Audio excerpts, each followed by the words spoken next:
reporter Tribun Palu Muhammad Salam terkait kantor pertanahan Palu sebut status tanah di eks likuifaksi dan tsunami menjadi kebijakan pemerintah pusat.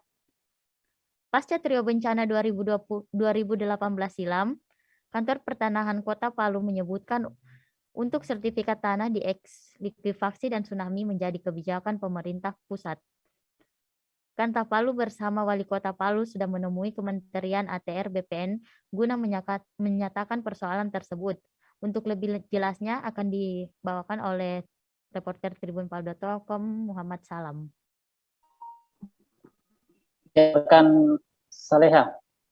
Ya, Muhammad Salam, bisa dijelaskan apa saja hasil dari pertemuan antara kantor pertanahan Kota Palu dan Wali Kota Palu kepada Kementerian ATR BPN? Baik, terima kasih rekan Saleha dan tribuner sekalian. Benar sekali, pasca trio bencana 2018 silam, kantor pertanahan Kota Palu menyebutkan untuk sertifikat tanah di eks likuifaksi dan tsunami itu menjadi kebijakan pemerintah pusat. Kepala Kantor Pertanahan Kota Palu bersama Wali Kota Palu sudah menemui Kementerian ATR BPN guna menanyakan persoalan tersebut.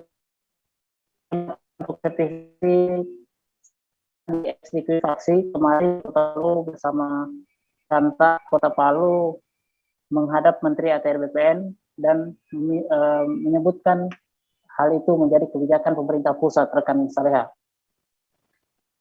Ya, rekan Salam, apa saja yang meliputi kebijakan pusat tersebut dalam status tanah eks likuifaksi dan tsunami di Sulawesi Tengah? Baik, jadi ada beberapa kebijakan dari pemerintah pusat yang meliputi terkait status tanah di eks likuifaksi dan tsunami. Kebijakan pusat itu meliputi posisi maupun status tanah di eks likuifaksi dan eks tsunami. Nanti akan dibuat satu keputusan tentang bagaimana status tanahnya dan subjek atau mantan pemilik tanah di eks likuifaksi tersebut, rekan Saleha. Ya, rekan Salam. Sekarang kan ada pendaftaran tanah sistematis lengkap atau PTSL secara elektronik. Itu bagaimana pelaksanaannya di Kota Palu? Mengingatkan di sana saat ini sudah 3 tahun pasca bencana gempa bumi dan likuifaksi. Baik, Kepala Kantor Pertanahan Kota Palu, Yanis Harizondetan mengungkapkan sertifikat elektronik untuk saat ini di Kota Palu itu dalam masa uji coba. Hingga saat ini masih ada 12 kantor instansi di pemerintah Kota Palu yang sudah masuk uji coba penerbitan sertifikat elektronik tersebut. Ia mengatakan akan melihat progres dan perkembangan dari masa uji coba penerbitan sertifikat elektronik tersebut. Kemudian menurutnya program sertifikat elektronik itu harus memiliki fondasi dan payung hukum dalam menjalankan program tersebut. Rekan Saleha. Oke, baik rekan Salam. Nah, Tribuners, kami akan menayangkan video dari reporter Tribun Palu di lapangan terkait kantor pertanahan Palu sebut status tanah di eks likuifaksi dan tsunami menjadi kebijakan pemerintah pusat. Berikut tayangannya.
Untuk sertifikat elektronik sekarang masih dalam masa uji coba.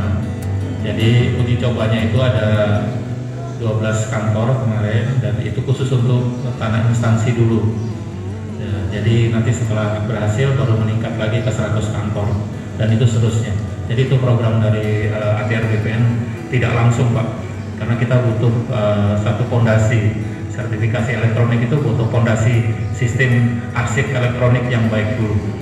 Kalau semua sudah melakukan itu, jadi kantor-kantor yang mungkin ditunjuk yang sistem arsip elektroniknya sudah siap, jadi baru sertifikasi elektronik. Jadi tidak sembarangan kita, karena ini masalah legalitas hukum. Walaupun secara elektronik, tapi tetap legalitasnya kita jaga, dan juga keamanan dalam sistem elektroniknya itu sendiri harus terjamin. Kemudian untuk sertifikasi yang likuifaksi ya itu kemarin Pak Wali Kota bersama kami dan Pak Kakanda sudah menghadap ke Pak Menteri. Jadi itu adalah kebijakan pusat, Pak. Jadi itu nanti ada kebijakan dari pusat mengenai posisi ataupun status tanah dari ex-likuifaksi maupun bukan cuma itu, yang ex-tsunami juga.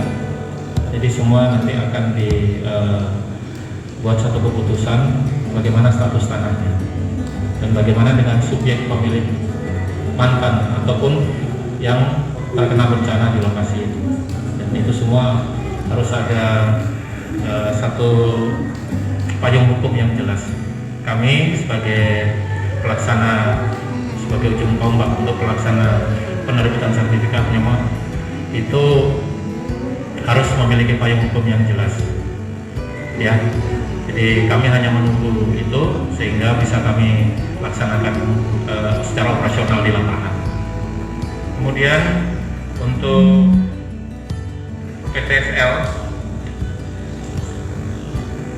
PTSL tadi sudah saya sampaikan ya, untuk zona merah dan sebagainya itu sudah masuk dalam RT RW revisi kemarin, Pak. RT RW Perda nomor 2 untuk Kota Palu, dan itu semua diatur, ada kriteria-kriterianya. Jadi kalau zona 1 seperti apa, zona 2 aturan. Jadi itu nanti ada aturan dulu IMG, sekarang namanya PGG. Ya. Jadi diatur seperti itu pemanfaatan ruangnya. Kalau pengaturannya sudah jelas, baru kami berani secara legal untuk daftarkan. Jadi segala sesuatu ada payung hukum untuk pemanfaatan ruangnya. Dan zona 4 kalau saya itu baca di tata ruang wilayah, itu tidak boleh ada hunian atau kegiatan yang bisa menyebabkan terjadinya kerumunan atau apapun, atau menjadi rumah tinggal, itu tidak boleh. Jadi itu dilarang. Dan kebijakan itu berlaku kalau kita mendaftar secara PTSL, kita delineasi, Pak. Kita delineasi semua, yang jelas itu kita masukkan dalam catatan peta bidang tanah.